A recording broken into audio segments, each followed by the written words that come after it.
Hello everyone, आज के इस वीडियो में हम पढ़ने वाले हैं क्लास 9th फिजिक्स का पहला चैप्टर जो है गति, जिसका यह पहला वीडियो है।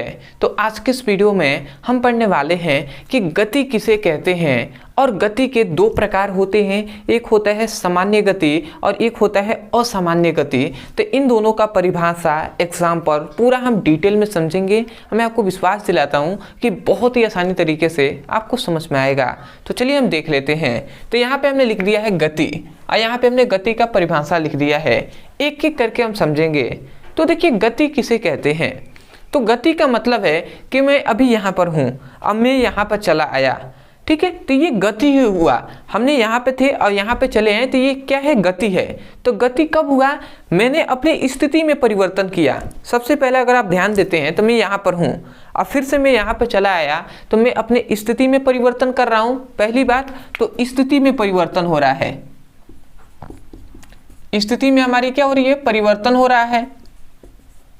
और दूसरी बात कि जब मैं यहाँ पर था तो समय कुछ समय अलग है और जब मैं यहाँ पे आया तो कुछ अलग समय हो गया।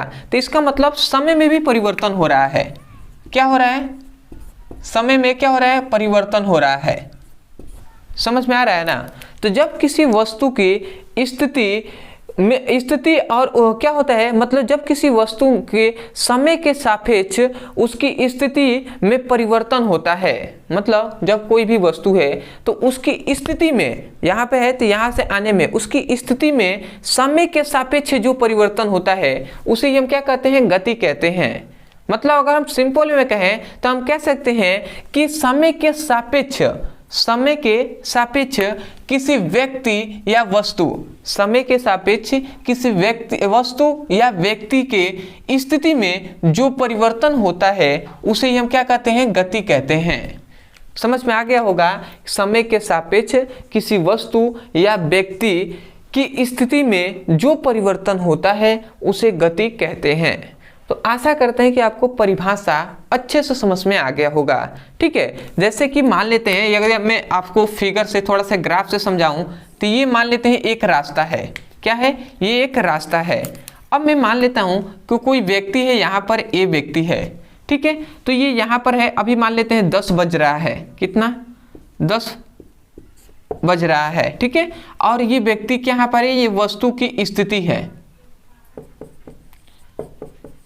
ये यहाँ पर है। तो मान लेते हैं ये 10 बजे यहाँ पर है। अब ये धीरे धीरे चलते यहाँ पर आकर रुक गया और यहाँ पे समय हो रहा था 11 बज रहा है, ठीक है। और इसकी स्थिति में परिवर्तन हुआ, देख रहे हैं यहाँ पे था, अब यहाँ पर आ गया। और समय में भी परिवर्तन हुआ है, 10 बजे यहाँ पर था और 11 बज गया यहाँ पर आने में। तो यही कह रहे हैं कि समय के सापेक्ष किसी व्यक्ति या वस्तु की स्थिति में परिवर्तन ही क्या होता है, परिवर्तन को हम गति कहते हैं। तो आशा करते हैं आप समझ गए होंगे। इसलिए हमने डेफिनेशन लिखा है कि समय के सापेक्ष किसी वस्तु या व्यक्ति की स्थिति में जो परिवर्तन होता है उसे हम गति कहते हैं। आशा करते हैं आप समझ गए होंगे। जो कार की गति है, ठीक है, या व्यक्ति जब चलते हैं उनकी गति है, तो ये सभी क्या है, गति ही है, ठीक है। अब आते हैं, जैसे कि आगे हम देख लेते हैं, एग्जाम्पल तो आप समझ ही गए होंगे। अब आता है गति के प्रकार।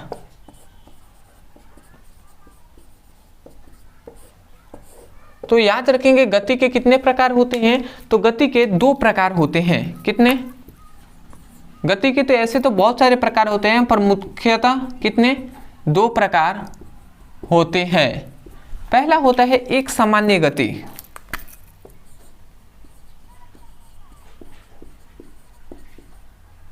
एक समान गति, या याद रखेंगे समान गति के नाम से भी हम जानते हैं। एक समान गति कहें या समान गति कहें, दोनों बात एक ही है। और दूसरा एक और इसका प्रकार होता है असमान गति, ठीक है। अब समझते हैं कि समान और असमान गति किसे कहते हैं।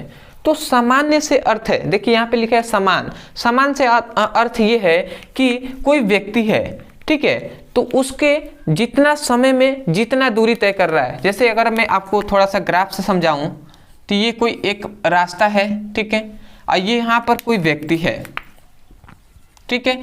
अब ये व्यक्ति जो ए है, ये यहाँ में मान लिया यहाँ पर 10 बज रहा है, यहाँ पर 11 और यहाँ पे 12 बज रहा है, ठीक है।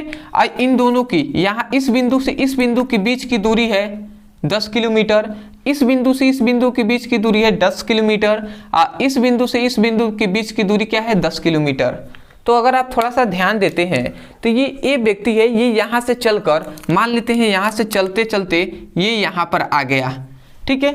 फिर से ये यहाँ से चला तो यहाँ पर आ गया, और फिर से यहाँ से चला तो यहाँ पर आ गया है। तो जब ये व्यक्ति चल रहा है, गति कर रहा है, ठीक है, जब ये चल रहा है मतलब गति हो रहा है, तो गति कर रहा है तो समय जितना लग रहा है, यहाँ से यहाँ तक जाने में 1 घंटा लगा, फिर से यहाँ तक जाने में कितना 1 घंटा, यहाँ से यहाँ तक जाने में 1 घंटा। और समय दूरी कितना है देख रहे हैं, दूरी भी है 10 किलोमीटर, यहाँ पे भी 10 ही है, यहाँ पे भी 10। इसका मतलब दूरी जो है वो भी समान है कि नहीं है, और जो समय लग रहा है समय ये भी समान लग रहा है। तो यही कहा जाता है कि किसी वस्तु की स्थिति मतलब किसी वस्तु की स्थिति में सामान्य समय में सामान्य दूरी तय करता है। मतलब जब कोई वस्तु सामान्य समय में सामान्य दूरी तय करता है तो उस गति को हम क्या कहते हैं, एक सामान्य गति कहते हैं। आशा करते हैं आप समझ रहे होंगे। देख रहे हैं सामान्य 10 किलोमीटर चलने में 1 घंटा लगा है, फिर से 10 किलोमीटर चलने में 1 घंटा, फिर से 10 किलोमीटर चलने में 1 घंटा। इसका मतलब क्या हुआ कि सामान्य समय लग रहा है और सामान्य दूरी। तो हम डेफिनेशन भी यही से कहेंगे कि जब जब कोई वस्तु सामान्य समय में सामान्य दूरी तय करता है तो उसकी गति एक सामान्य गति कहलाता है। तो आशा करते हैं आप समझ गए होंगे। तो मैं यहाँ पे डेफिनेशन लिख दे रहा हूं, इसको मिटा कर क्या लिखेंगे, हम लिखेंगे जब कोई वस्तु समान समय में समान दूरी तय करता है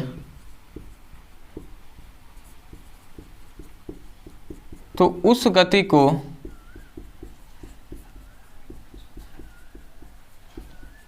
एक समान गति कहते हैं। तो एक सामान्य गति का हमने डेफिनेशन लिख दिया है। तो ये हो गया एक सामान्य गति का। जब हमने क्या लिखा है, जब कोई वस्तु सामान्य समय में सामान्य दूरी तय करता है तो उसे हम एक सामान्य गति कहते हैं। और असामान्य गति, जब कोई व्यक्ति एक सामान्य समय में असामान्य दूरी तय करेगा उसे हम असामान्य गति कहेंगे। जैसे कि कोई मान लेते हैं ये कोई एक रास्ता है, ठीक है, और ये यहाँ पर एक व्यक्ति है। अब ये यहाँ से मान लेते हैं कि यहाँ पे मैं यहाँ से मान लेते हैं कि इनके बीच की दूरी 10 किलोमीटर। अब मान लेते हैं कि ये यहाँ से चलना प्रारंभ किया तो 2 घंटे में ये यहाँ से यहाँ तक आया, यहाँ से यहाँ तक आने में 2 घंटे लगे, 10 किलोमीटर चलने में 2 घंटा लगा है, ठीक है। और मान लेते हैं इसको थोड़ा सा दूरी को मैं चेंज अलग कर दे रहा हूँ, ठीक है।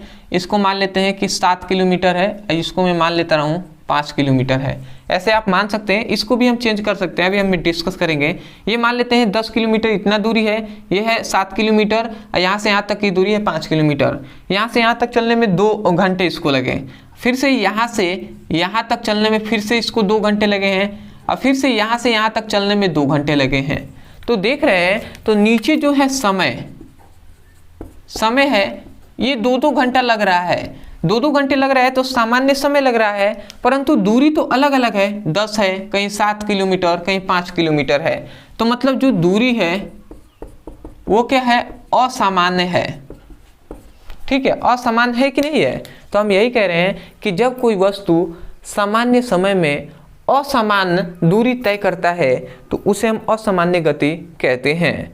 जैसे कि अगर आप बाइक चलाते हैं तो ऐसा थोड़ी ना है कि आप 40 की स्पीड से चला रहे हैं तो जहाँ तक आपको जाना है वहाँ तक 40 की स्पीड से ही चलेंगे, ऐसा तो कोई है नहीं। आप कभी धीरा करते हैं बाइक को, कभी तेज करते हैं, ठीक है, कहीं रुकावट आती है तो थोड़ा सा वहाँ पर स्लो कर देते हैं, कोई बाइक आ रही है तो थोड़ा स्लो करेंगे। तो इसका मतलब क्या हुआ, वहाँ पर असामान्य आप गति से आप बाइक चलाते हैं, ठीक है। तो यहाँ पर हम डेफिनेशन क्या कहेंगे, इसका परिभाषा, जब कोई वस्तु सामान्य समय में असामान्य दूरी तय करता है तो उसे हम असामान्य गति कहते हैं।